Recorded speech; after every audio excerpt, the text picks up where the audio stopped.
नमस्कार किसान भाइयों, स्वागत है आपका कार्यक्रम कृषि दर्शन के आज के अंक में। किसान भाइयों, आप जिस भी क्षेत्र में रहते हैं, आपके आसपास जो आपके किसान भाई बंधु हैं, वो कुछ ना कुछ नवीनतम कार्य करते हैं अपने क्षेत्र को लेकर।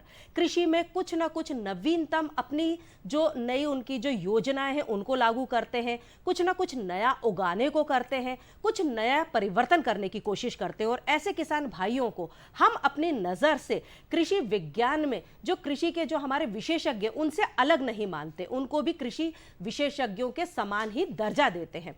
और ऐसे सफल किसान भाई ही आपके लिए कृषि में एक मील का पत्थर साबित होते हैं, आपके लिए एक नई मिसाल कायम करते हैं।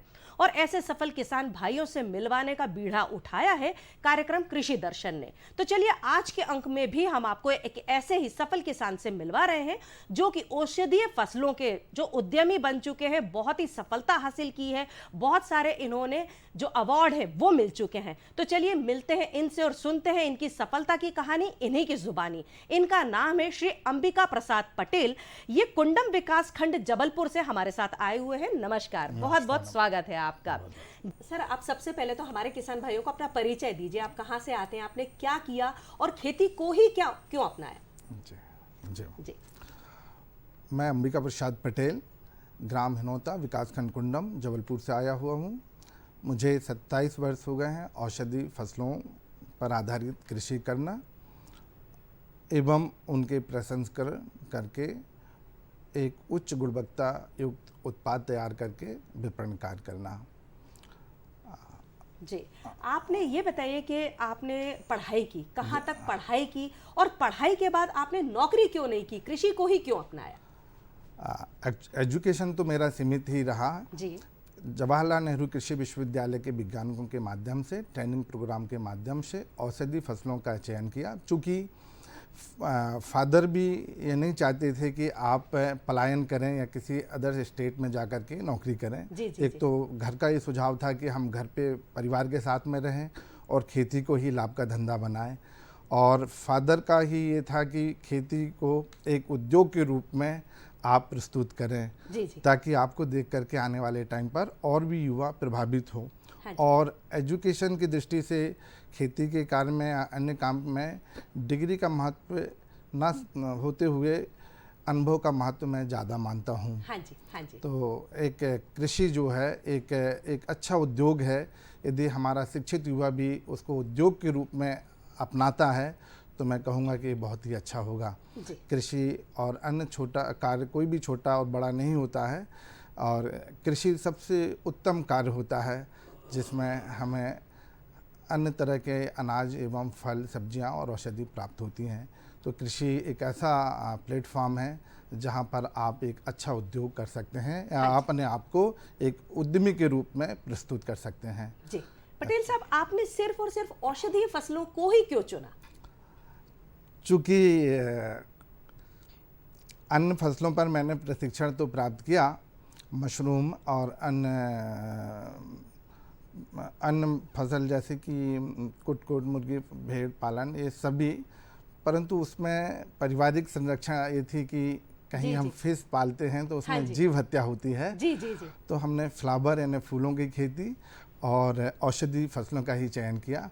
ये हमारा अपना पारिवारिक प्लेटफॉर्म है जहाँ एक सुंदर कृषि हो और इस तरह का कोई भी काम ना हो जिसमें। तो क्या आप हमारे किसान भाइयों को समझाना चाहेंगे कि अगर हमारे किसान भाई भी औषधीय फसल लें अपने खेतों से तो क्या वो लाभ का सौदा साबित हो सकता है? बिल्कुल, मैं किसान भाइयों से आग्रह करता हूं कि आप छोटे से रूप में, यदि आपके पास में 5 एकड़ भूमि है तो आप आधा एकड़ की ज़मीन से शुरुआत करें। और आपको जब लगे कि हम आधा एकड़ की ज़मीन से लाभ कमाने लगे हैं तो आप अपना रकबा बढ़ाएं और औषधि की फसल करें, और एकदम से आप सभी ज़मीन का एक साथ चयन ना करें, ये मेरा सुझाव है। जी।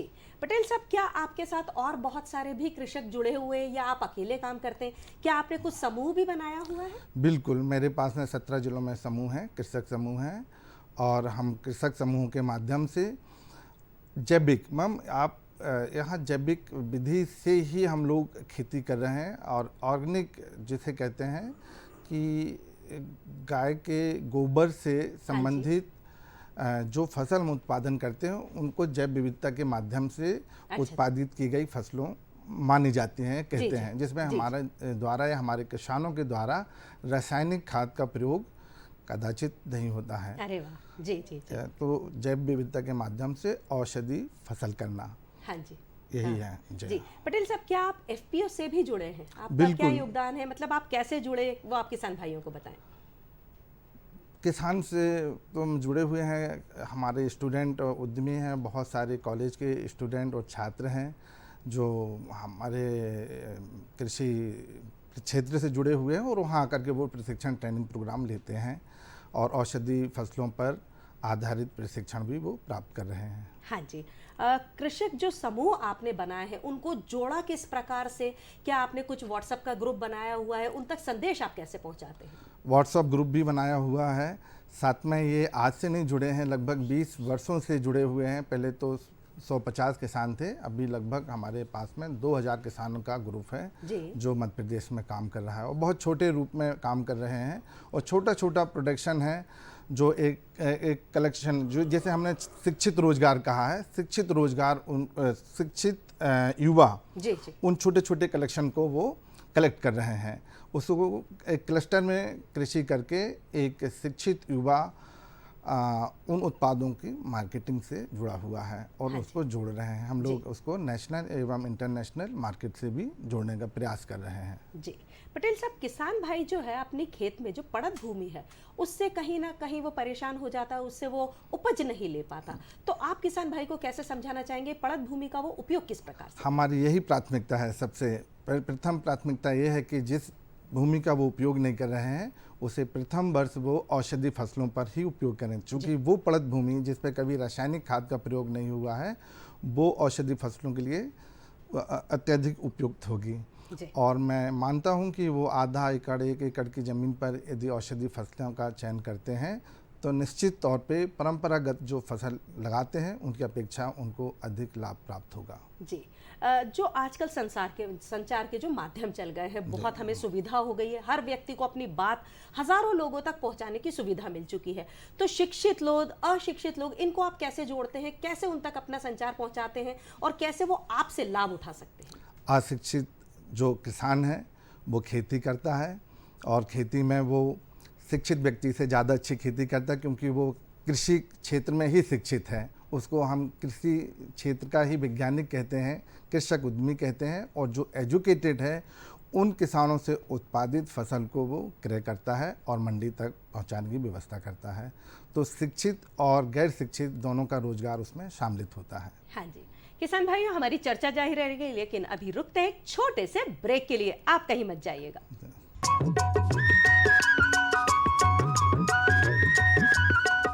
अरे सुन तो। मुझे क्या सुनाना चाहते हो? जो सुनाओ मेरी सौतन को। किसको? अरे वही तुम्हारा मोबाइल फोन जिससे सुबह शाम दिन रात चिपके रहते थे और कहते थे किसान कॉल सेंटर से बातें हो रही हैं। अच्छा ये बात है। हाँ, क्यों? क्या हुआ? अब बात नहीं होती क्या? अब तो झट से बात हो जाती है। संबंधी समस्याओं का अपनी भाषा में तुरंत हल पाने के लिए पूरे भारत में किसी भी फोन से हेल्पलाइन नंबर पर संपर्क करें। किसानों का दोस्त किसान कॉल सेंटर।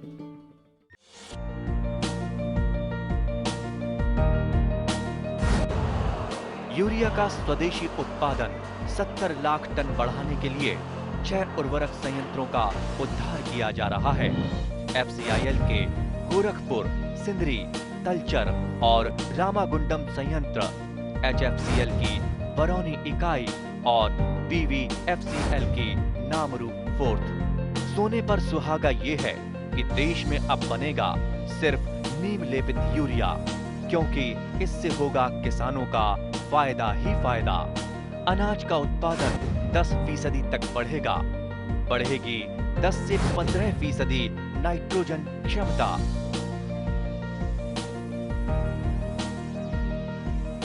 किसान भाइयों, ब्रेक के बाद आप सभी का एक बार फिर से बहुत बहुत स्वागत है। आज के अंक में हम बात कर रहे हैं जो हमारे सफल उद्यमी किसान भाई हैं जो कि औषधीय फसलों की खेती करते हैं। चलिए अपनी चर्चा को आगे बढ़ाते हैं। पटेल साहब, आप ये बताइए कि आपकी जो औषधीय फसल है इनका रासायनिक और घरेलू क्या उपयोग है, किस प्रकार से आप समझाना चाहेंगे? रासायनिक का कि जिसमें हमने रासायनिक खाद का उपयोग किया है वो रासायनिक हैं जिनका इस्तेमाल औषधि के लिए नहीं मानते अच्छा हैं, क्योंकि प्राकृतिक तौर पे जो जड़ी बूटी उगती हैं जंगल में वो औषधि की गुणवत्ता में खरी उतरती हैं। और घरेलू का है कि यदि हमारे पास में घर है और किचन गार्डन पर भी हम 10 से 15 वैरायटी के पौधे जैसे तुलसी, अश्वगंधा, गुग्गल, ऐसे अन्य एलोवेरा के पौधे रोपण करके उनको घरेलू उपयोग में ला सकते हैं। एक घरेलू उपयोग में हमेशा घर में कुटिया में पौधे हों 11 तो रोग हों 9 2 11, तो 11 तरह की वैरायटियाँ जी। हर एक घर पे होना चाहिए, हाँ ऐसा जी। हम लोग मानते हैं। जी जी जी। आप कौन कौन से औषधीय जो पौधे हैं वो लगाते हैं, किन की फसल लेते हैं और जिनसे आपको लाभ मिलता है? स्टीविया की फसल जो डायबिटिक में एक ग्लूकोसाइड इसमें एक तत्व होता है जिसमें कैलोरी रहित होता है। हमें डायबिटिक रोग में हम जब डॉक्टर हमें मीठा खाने से परहेज करते हैं, तब वैसी स्थिति में हमको स्टीविया एक प्रोडक्ट के रूप में मैं दिखाना भी चाहूँगा। ये स्टीविया से बना हुआ एक उत्पाद है जिसे नेशनल अवार्ड प्राप्त हुआ है। अरे वाह, क्या बात ये है। नेशनल जी। अवार्डेड प्रोडक्ट है और जी। इसके खाने से हमें ना मीठा ही मिलता है बल्कि हमारी कैलोरी और कोलेस्ट्रॉल भी कंट्रोल होता है। अच्छा जी। तो इस तरह की खेती हम लोग कर रहे हैं। एक स्टीविया है, अश्वगंधा है, सफ़ेद मूसली है, गिलोय है और ऐसे करके 68 वैरायटी की औषधि फसलों पर मध्य प्रदेश में किसानों के माध्यम से कार्य कर रहे हैं। अच्छा जी। जैसे कि आपने बताया कि आप अपने खेतों पर रासायनिक जो है वो कोई भी रसायनों का प्रयोग ही नहीं करते, तो जैविक खेती को आपने कैसे बढ़ावा दिया और इसका क्या फायदा होता है? जैविक खेती का महत्व तभी बढ़ेगा जब घर में गाय होगी, अच्छा जी। और गाय होगी तब हमें गोबर मिलेगा, गौमूत्र मिलेगा। यदि गाय नहीं है घर पे तो हमारे जैविक खेती ही असंभव है। हमें पहले तो गाय का सम्मान करना है। गाय से दूध ही नहीं, हमें जब गोबर मिलता है तो रासायनिक खेती की अपेक्षा हमें ऑर्गेनिक यानी जैविक जैव विविधता के माध्यम की खेती का माध्यम मिलता है। जी। तो गाय के गोबर को जब हम 40 से 45 दिन किसी कंटेनर में रख के उसको सड़ा देते हैं तो उससे एक ऑर्गेनिक खाद बनती है, केचुआ खाद बनती है और उस खाद का उपयोग हम लोग औषधि फसलों में करते हैं। जी। और कीटनाशक में जो हम इंसेक्टिसाइड का प्रयोग करते हैं वहाँ गौमूत्र और धतूरा इस तरह का एक इंसेक्टिसाइड बनाते हैं जिसका हम स्प्रे करते हैं। अधिकतर ये देखा गया है कि औषधि फसलों पर कीट नियंत्रण अत्यधिक नहीं लगते हैं और बहुत कम ही इन स्प्रेयों का उपयोग होता है। जी। किसान भाई अगर आपको देखकर अगली बार से अपने खेतों में औषधीय फसल लगाना चाहे तो अच्छा उत्पादन प्राप्त करने के लिए उन्हें शुरू से क्या करना पड़ेगा? शुरू से उन्हें खेत का सुधार करना है। खेत की सुधार का कार्यक्रम फरवरी से लेकर जून का महीना तक होता है। इन महीनों में उन्हें अच्छी सड़ी हुई खाद डाल करके अपने खेतों की तैयारी करना चाहिए और जून के महीने से अगस्त के महीने तक बहुत सारी फसलों के रोपण होते हैं। तो फिर भी मैं यहाँ पर ये पुराना जो हमारे ऋषि मुनि बहुत सारी इस तरह से बात करते थे, श्लोक के माध्यम से करते थे कि 13 कार्तिक 3 आषाढ़, डाल का चूका बंदर, आषाढ़ का चूका किसान। मतलब टाइम का ध्यान ही रखना है खेती पर। यदि आप 10 या 15 दिन की भी लेट फसल लगाते हैं तो आपको उतना प्रोडक्शन नहीं मिलेगा। किसान को हमेशा अपनी हर फसल रोपण करने के लिए टाइम का ध्यान रखना आवश्यक है जी। और उन समय अवधि पर ही वो फसल का रोपण करें। जी। किसान भाइयों को आपने तो ये बताया कि क्या क्या काम करना चाहिए, लेकिन सबसे बड़ी जो समस्या आती है वो आती है बीज की। उन्नत बीज किसान भाई कहाँ से प्राप्त करेगा, उसके लिए आप अगर बताना चाहें। उन्नत बीज प्राप्त करने के लिए तो बहुत सारे इंस्टीट्यूट हैं और बहुत सारे मंडियां हैं। साथ में हम लोग भी बीज और प्लांटिंग मटेरियल उन्हें उपलब्ध कराते हैं। यदि वो किसान चाहें तो हम लोग से भी कांटेक्ट कर सकते हैं। जी। किसान भाइयों को और जो भूमि है उसमें सुधार के लिए क्या उन्हें पहले ही अपनी भूमि का जो निरीक्षण है वो करवाना चाहिए? भूमि में कौन कौन से उर्वरक तत्व कम है, तो उसके लिए किसान भाइयों को शुरू से जो सबसे पहले, अगर मान लीजिए कि वो कोई और फसल लगा रहे हैं, रबी की लगाई उन्होंने, खरीफ की लगाई, लेकिन अब आगे चलकर उन्हें औषधीय फसल लगानी है, तो कौन सी सबसे मुख्य बात है जो सबसे पहले उनको ध्यान में रखना चाहिए? सबसे ध्यान में रखने वाली बात यह है कि यदि उन्होंने उस ज़मीन पर अत्यधिक रासायनिक खाद का प्रयोग किया है तो एक बार वो दलहन फसल का प्रयोग करें और उसमें किसी भी प्रकार की खाद का प्रयोग ना करें। नेक्स्ट ईयर से वो उसे ऑर्गेनिक यानी गोबर की खाद के माध्यम से औषधि फसलों की शुरुआत करें। और औषधि फसलें तभी मान्य होती हैं या उनकी गुणवत्ता अच्छी होती है जब वो गोबर की खाद से, वर्मी कंपोस्ट की खाद से तैयार की जाए। जी, अगर बहुत सारे किसान भाई हैं जो कहेंगे कि हम तो अपने जो खेत है वहां से औषधीय फसल लेते हैं लेकिन उत्पादन अच्छा नहीं मिल पाता, उसके लिए क्या फिर हम रासायनिक खाद डालें? तो हम तो रासायनिक खाद डालने को मना ही आप कर रहे हैं, तो और कौन कौन से उपाय करना चाहिए कि उन्हें भरपूर पैदावार प्राप्त हो? भरपूर पैदावार प्राप्त करने के लिए आजकल बाजार में जैविक उत्पाद भी हैं जो रासायनिक नहीं है। ऐसी बहुत सारी खाद आ गई हैं बाजार में जिनका इस्तेमाल किसान कर सकता है, और गोबर की खाद तो सबसे अच्छी होती है, इससे अच्छी कोई खाद नहीं। खाद की मात्रा यदि बढ़ाते हैं तो उत्पादन अपने आप में बढ़ जाता है। जी, कई बार पटेल साहब देखने को मिलता है कि किसान भाइयों के खेत में पैदावार बहुत अच्छी हो गई है, उन्होंने कटाई करके एक ढेर बना दिया, हाँ, उसके बाद में उन्हें मूल्य नहीं मिला। अब उनका कहीं ना कहीं मन दुखता है कि हमने तो इतनी मेहनत की 4 महीने 5 महीने लेकिन मूल्य नहीं मिला। तो विपणन की समस्या आती है, किसान भाई ये समझ ही नहीं पाते कि हमें विपणन करना चाहिए। आप उसके विषय में किसान भाई को बताइए कि विपणन किस प्रकार से करना चाहिए और अच्छा मूल्य कैसे प्राप्त होगा? किसान भाइयों, हम रात को उठ करके खेत की सिंचाई करते हैं, रात दिन मेहनत करते हैं, ठंड गर्मी बरसात सबका मुकाबला करते हैं, हम उत्पादन लेते हैं, हार्वेस्टिंग कर लेते हैं। रेट इसलिए नहीं मिलता है कि हमारी एक कमी रह जाती है, एक छोटा सा उपाय रह जाता है कि हम ग्रेडिंग नहीं करते हैं और हम पैकिंग नहीं करते हैं। यदि हम अपने उत्पाद को 4 दिन रोक करके उसको 4 से 5 तरह के छन्ने लगा के अपने उत्पाद को ग्रेडिंग कर लें, ग्रेडिंग मतलब छनाई कर लें, हाँ, और उन उत्पादों का हम खुद ही नामकरण कर लें कि ये ए वैरायटी, ये बी सी डी वैरायटी है और इसका मूल्य ये होना चाहिए, तो हमें मिल जाएगा। हम उसको ढेर पे परिवर्तन ना करके हम उसको ग्रेडिंग पर परिवर्तन करें और पैकिंग पर ध्यान दें, तो निश्चित तौर पर आपको बहुत अच्छा मूल्य मिलेगा, ऐसा मैं मानता हूँ। जी, आप जो अपने खेतों में उत्पाद लगाते हैं उसको आप ग्रेडिंग करते हैं, ये तो आपने बताया ही, लेकिन किस नाम से, अगर आप बताना चाहें कि हमारा उत्पाद इस नाम से मिलता है तो उसको नाम आपने कैसे दिया, ग्रेडिंग कैसे करते हैं? क्या आप पैकेजिंग करके, जैसे आपने अभी बताया कि पैकेजिंग करते हैं, तो पैकेजिंग की व्यवस्था आपके यहाँ पर कैसी है? पैकेजिंग की व्यवस्था के लिए हमारे पास में हर तरह की फुली ऑटोमेटिक मशीनरीज हैं, पैकेजिंग मशीन है, और ये अपना एक स्टार्टअप है जिसमें भारत सरकार का भी सहयोग प्राप्त हुआ है, और ये इंटरनेशनल प्रोडक्ट है और बहुत शीघ्र ये हम अपने भारत से बाहर के देशों में भी पहुंचाने वाले हैं ताकि हमारे देश में विदेशी मुद्रा आए। नाम बताएं आप अपने। ये स्टार्टअप में स्टीवा प्रोडक्ट है और इसका नाम है इंजिया प्रोडक्ट, और कंपनी का नाम है Agadyati herb and food private limited. अरे वाह जी, और इस बहुत अच्छी कंपनी बात को नेशनल अवार्ड प्राप्त हुआ है। जी, तो चलिए अवार्ड की जब बात आई तो आप बताइए कि आपको कौन कौन से अवार्ड मिले हुए हैं सरकार की तरफ से? सभी तरह के अवार्ड मिले हुए हैं, मुझे नेशनल अवार्ड भी प्राप्त हुआ है और मुझे लगभग 150 अवार्ड मिले हुए हैं कृषि क्षेत्र पर। जी, कौन कौन से मुख्य होंगे उसमें?